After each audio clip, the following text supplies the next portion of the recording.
फिर हो सकता है कम हो जाए। 3 बार दाल बनने के बाद नमक ज़्यादा नहीं होती, फिर सेट हो जाता है। आँख मूंद कर भी करेंगे तो नमक बराबर ही जाएगा। सब्जी किसी से एक बार में सबसे बेस्ट नहीं बन गई, कोई कुक एक बार में सबसे अच्छा खाना नहीं बनाया है, बनाते बनाया है। तो आप भी लिखते लिखते लिखने लगेंगे, लेकिन उसके लिए अभ्यास करना पड़ेगा। बाकी सारे संसाधन प्रोवाइड कराना, समझाना, तरीका बताना, ये मेरी जिम्मेदारी होगी।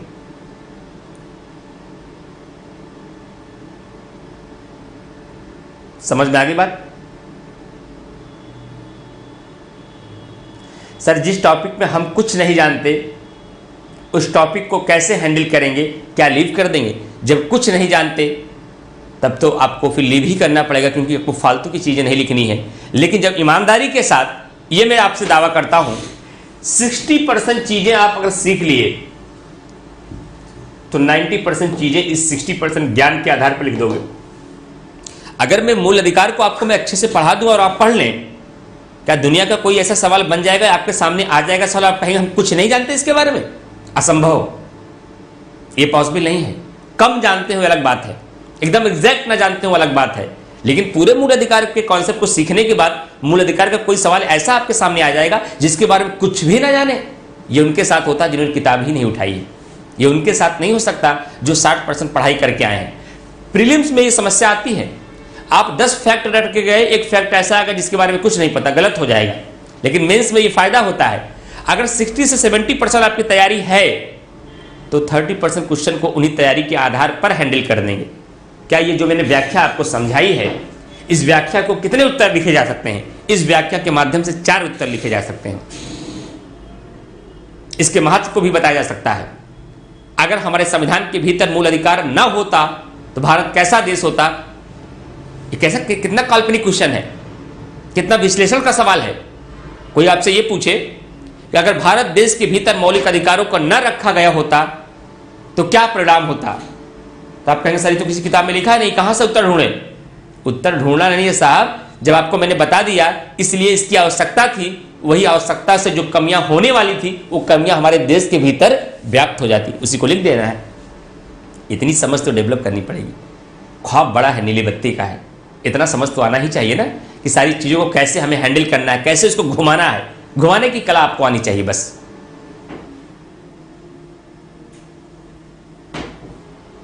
आगे बढ़े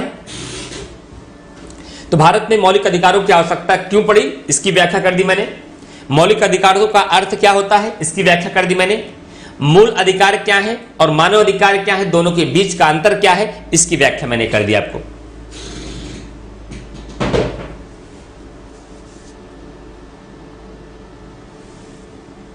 हाँ, और सबसे अच्छा तरीका ये है भी सुनीता जी, क्वेश्चन को पढ़ने के बाद अपनी ही कॉपी पढ़ो और ऐसा पढ़ो कि बगल वाला पड़ोसी आज आंसर राइटिंग लिख कर आया है और ये कह रहा है कि हमसे अच्छा उत्तर कोई नहीं लिख सकता।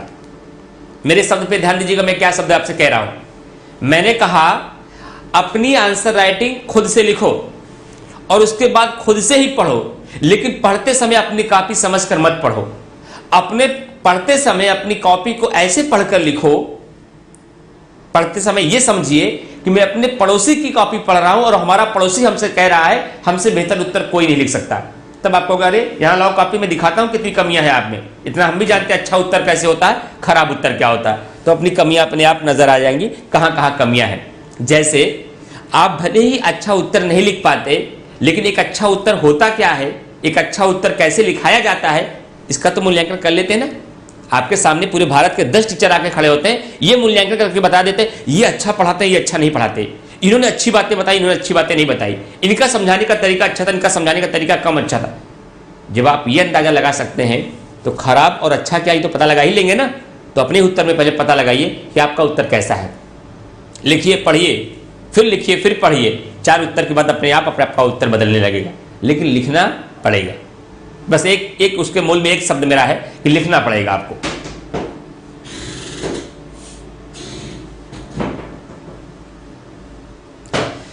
सर हम भी आपसे जुड़ना चाहते हैं, पूनम सिंह, तो जुड़िए, बिल्कुल स्वागत है। जीएस वर्ल्ड के प्लेटफॉर्म पे आपका स्वागत है और हमारे कूपन कोड का यूज करिए GSW इमरान 5 और हमारे साथ पूरी मेंस की तैयारी करिए। आप लोग हमारे गाइडेंस में रह के तैयारी करिए, जीएस वर्ल्ड के गाइडेंस में रह के तैयारी करिए।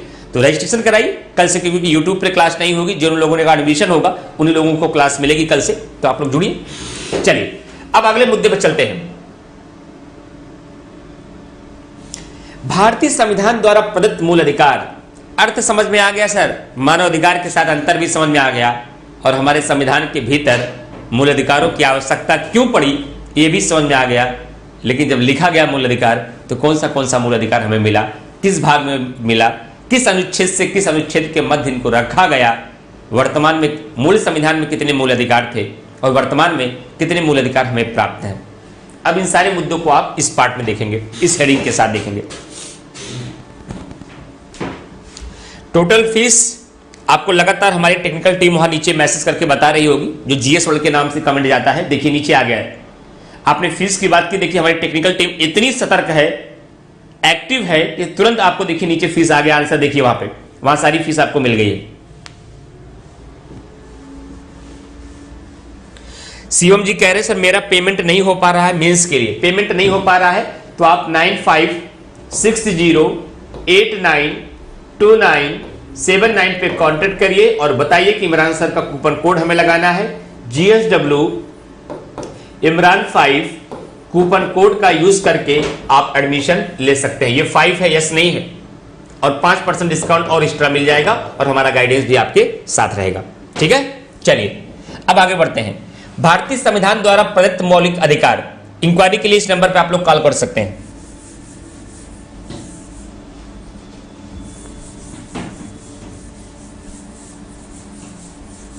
अब ध्यान से देखिएगा, भारतीय संविधान द्वारा प्रदत्त मौलिक अधिकार, पहली चीज है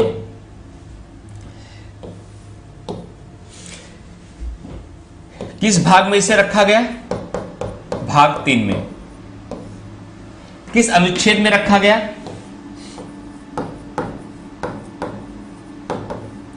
अनुच्छेद 12 से 35।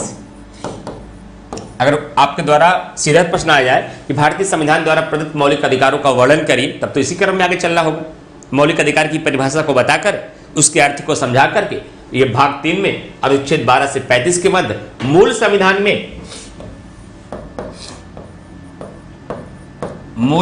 में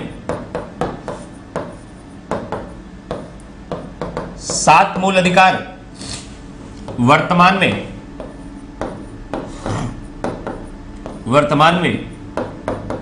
6 मूल अधिकार, और जो वर्तमान में 6 मूल अधिकार हैं उनका नाम आपको बता देना पड़ेगा कि वर्तमान में जो 6 मूल अधिकार हैं वह कौन कौन से 6 मूल अधिकार हैं,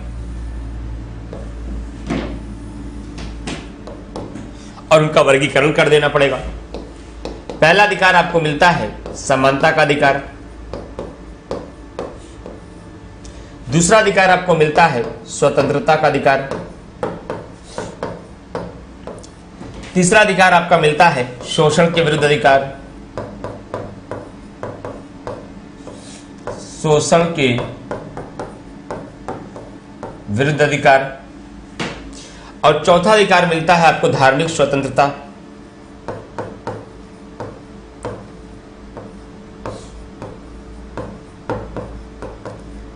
और पांचवा अधिकार आपका मिलता है सांस्कृतिक एवं शैक्षणिक अधिकार एवं शैक्षणिक अधिकार, और सबसे अंतिम में मिलता है संवैधानिक उपचारों का अधिकार।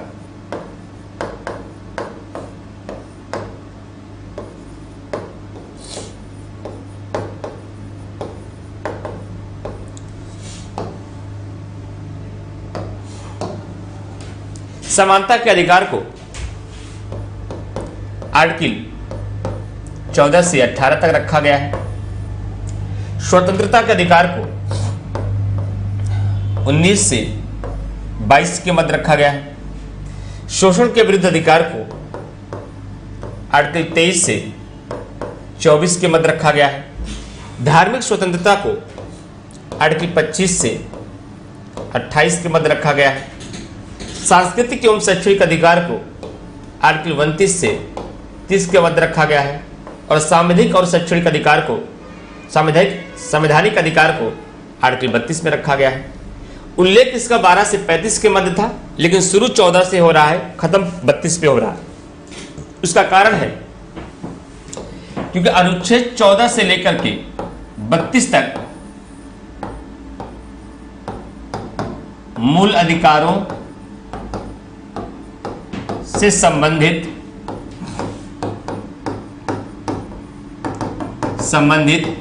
विशिष्ट अधिकार आपको दिए गए, विशिष्ट अधिकार आपको दिए गए, जबकि अनुच्छेद 12, 13, 33, 34 और 35 में मूल अधिकारों से संबंधित कुछ अन्य प्रावधान दिए गए, कुछ अन्य प्रावधान दिए गए। ये हमारे भारतीय संविधान में प्रदत्त मूल अधिकार है। लेकिन एक सवाल यहां बहुत अच्छा और बनेगा। वो सवाल क्या बनेगा, जरा ध्यान दीजिएगा। सवाल ये बनेगा कि मूल संविधान में आपने कहा कि 7 मूल अधिकार थे, वर्तमान में 6 हो गई, कम कैसे हुआ? क्या इसके लिए संशोधन करना पड़ा? बिल्कुल करना पड़ा। कौन सा? 44वां संविधान संशोधन 1978। और 44वां संविधान संशोधन 1978 के माध्यम से संपत्ति के अधिकार को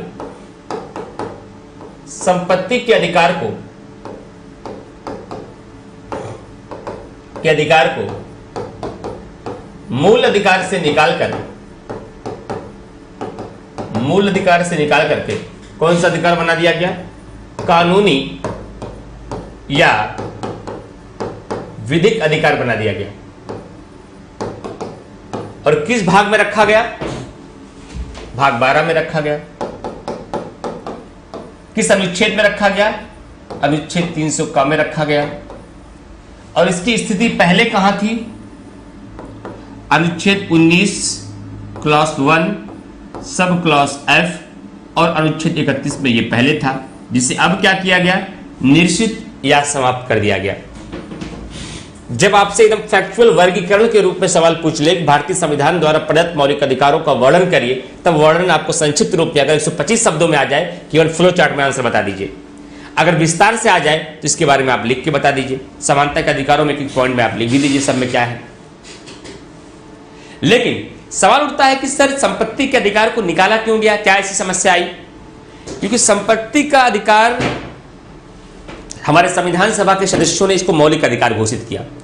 इसलिए घोषित किया कि उनको एक बात का डर था संविधान सभा के मेंबर को, कहीं ऐसा ना हो कि शक्तिशाली वर्गों के द्वारा अल्पसंख्यक वर्ग जब मेहनत करके कमा करके संपत्ति का अर्जन किया जाए तो लोगों के द्वारा या सरकार के द्वारा या कार्यपालिका के द्वारा, विधायिका के द्वारा उसके सीमा को मर्यादित न किया जाए, उस पर कुछ सीमाएं आरोपित न की जाए।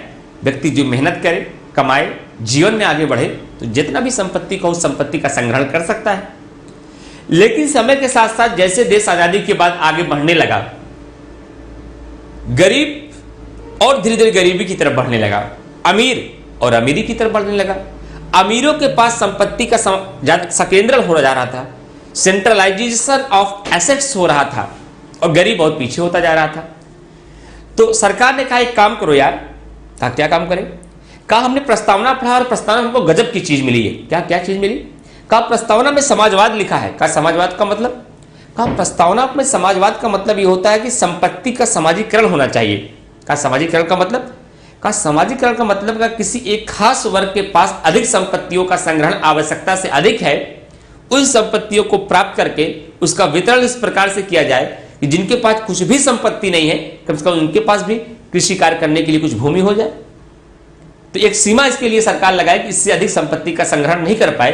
अगर आवश्यकता से अधिक आप संपत्ति का अर्जन कर रहे हैं तो सरकार अपनी आधारभूत संरचना के निर्माण के लिए भी, आपके कुछ जमीनों को गरीबों को, वंचित तबकों को देने के लिए भी उसका अधिग्रहण कर पाए। क्या एक बार ट्राई करके देखो?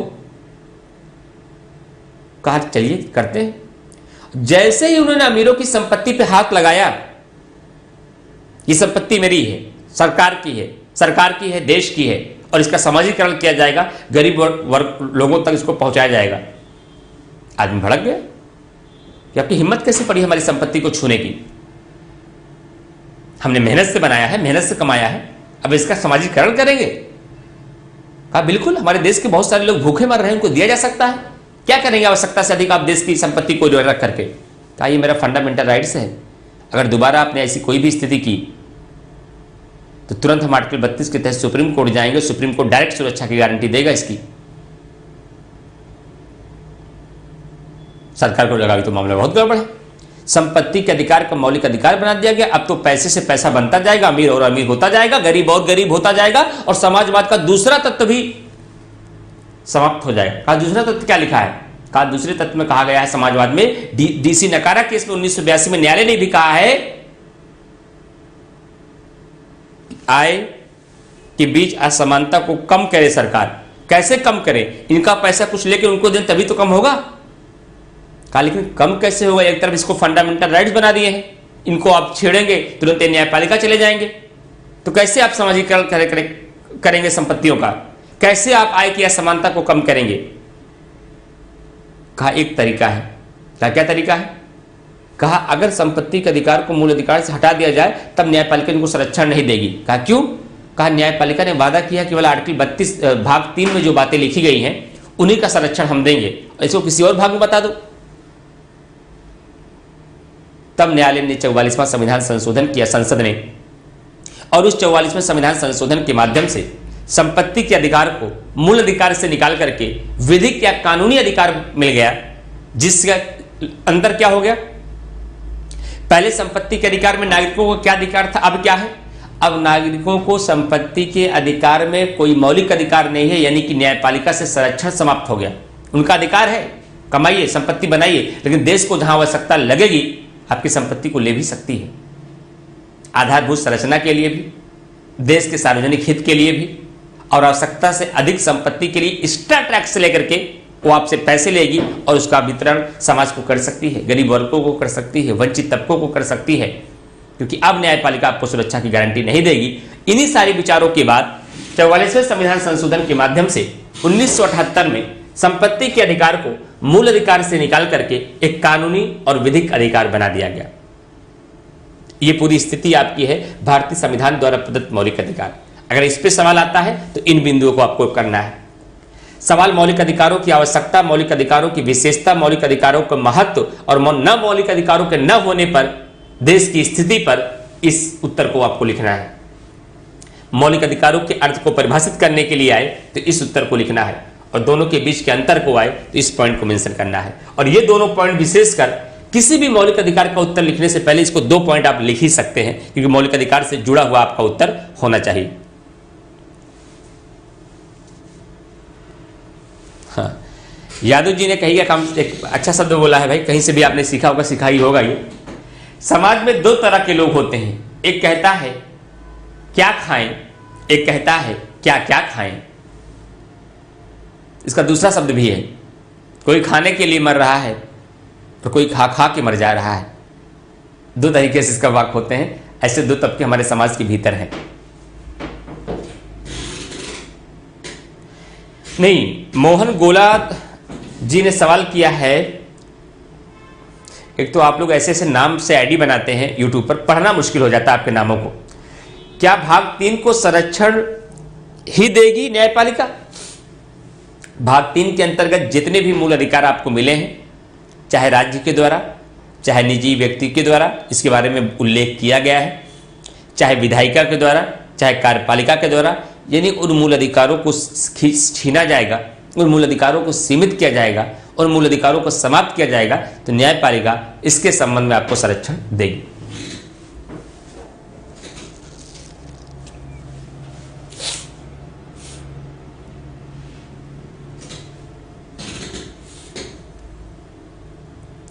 अच्छा, आगे बढ़ते हैं।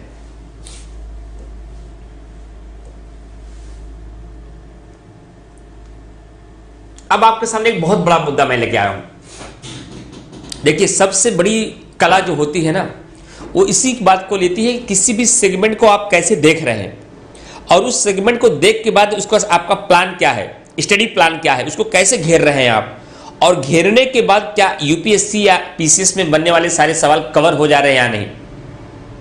ये सेल्फ स्टडी में भी आपको करना चाहिए। फिलहाल आप हमारे साथ हैं, ये काम मेहनत करके मैं कर रहा हूं, मैं आपके सामने ला रहा हूं।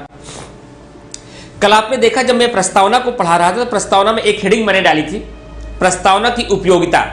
तो मैंने कहा प्रस्तावना संविधान के स्रोतों को बताने के लिए सहायक है, उसके अर्थ को समझने के लिए बस सहायक है, उसके उद्देश्यों को बताती है, उसकी प्रकृति को बताती है। उस उपयोगिता के माध्यम से कम मैं 6 से 7 क्वेश्चनों के लिखने के योग्य मैंने आपको बनाने का प्रयास किया। तो मूल अधिकारों को लेकर कितने तरीके के सवाल बन सकते हैं, उन सारे सवालों का मैंने अवलोकन किया। यह नहीं कि इसी बैच में, बहुत सारे बैचेस में हम लोग पहले भी उसका अवलोकन कर चुके हैं, हम लोग देख रहे हैं कैसे सवाल बन रहे हैं, कैसे पूछे जा रहे हैं। तो उन सारे सवालों को घेरने का सबसे महत्वपूर्ण हेडिंग यह होगा मौलिक अधिकारों का वर्गीकरण। और मौलिक अधिकारों का वर्गीकरण करते समय अधिकारों के लाभार्थियों के आधार पर इसका वर्गीकरण कैसे हुआ है, अधिकारों के लागू होने के आधार पर इसका वर्गीकरण कैसे हुआ है, प्रकृति के आधार पर इसका वर्गीकरण कैसे है, विस्तार की दृष्टि से इसका वर्गीकरण कैसे है, सीमाओं की दृष्टि से इसका वर्गीकरण कैसे है। अगर इतने बिंदुओं पर आप सोच पाते हैं तो एक उत्तर आपका यहां से तैयार होगा, एक उत्तर आपका यहां से तैयार होगा, एक उत्तर आपका यहां से तैयार होगा, एक उत्तर आपका यहां से तैयार होगा, एक उत्तर यहां से तैयार होगा। और इस पॉइंट को क्लियर करने के बाद, कॉन्सेप्ट साफ होने के बाद आप 5 प्रकार के उत्तर लिखने के लिए तैयार हो जाएंगे। इसलिए मौलिक अधिकारों का वर्गीकरण मैंने एक हेडिंग लिया, उसके माध्यम से उन कॉन्सेप्ट को समझाने का प्रयास करेंगे जो प्रायः आपके एग्जामिनेशन में क्वेश्चन पूछे जाते हैं। अगर मैं मौलिक अधिकारों का वर्गीकरण की बात करूं तो इसके साथ लिए हमारे सामने जो पहला मुद्दा आता है वो मुद्दा क्या है कि अधिकारों के लाभार्थियों के आधार पर, अधिकारों के लाभार्थियों के आधार पर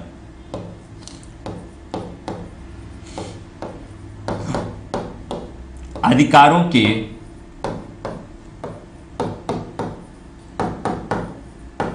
लाभार्थियों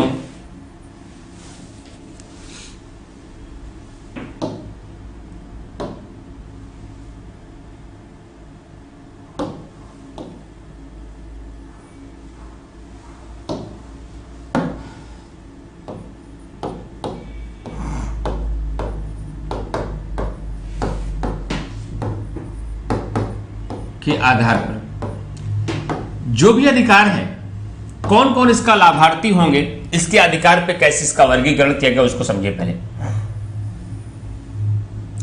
प्रीलिम्स में भी ये बात मैं कई बार आप लोग को बताया हूं, अगर प्रीलिम्स की कभी क्लास की होंगी आप तो, अगर अधिकारों के लाभार्थियों के आधार पर बात की जाए तो कुछ मौलिक अधिकार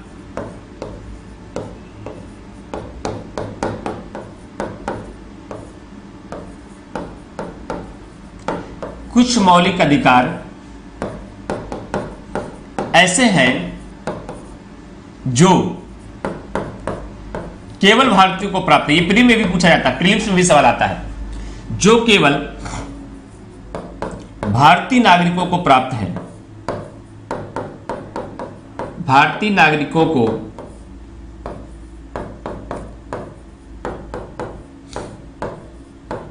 प्राप्त है। और कुछ मौलिक अधिकार ऐसे हैं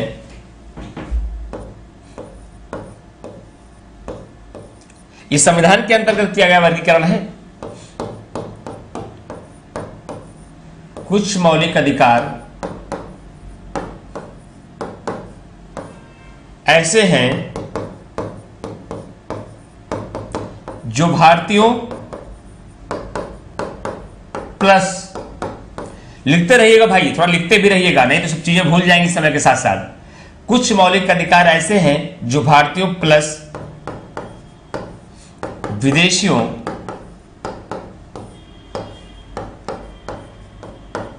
दोनों को प्राप्त है।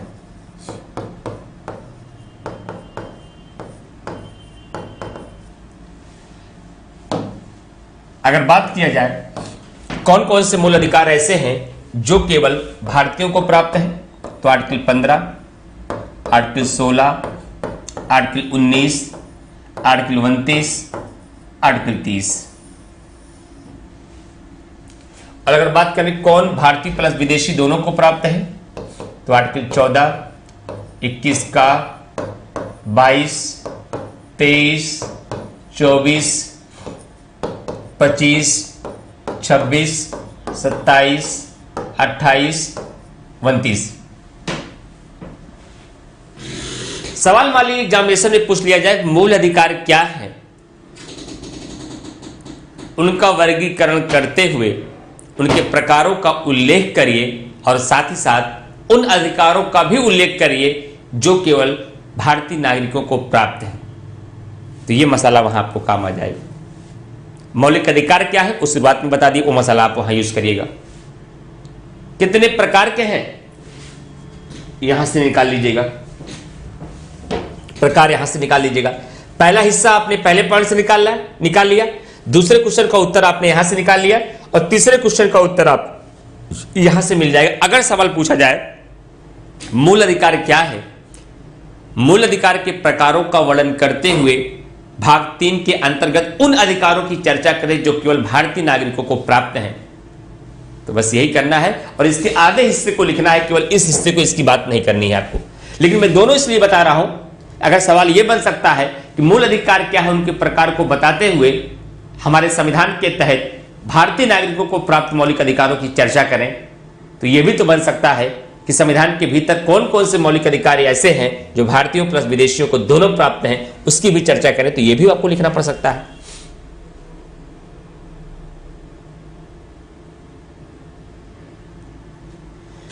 तो अधिकारों के लाभार्थियों के आधार पर मौलिक अधिकारों को 2 भागों में विभक्त किया गया है।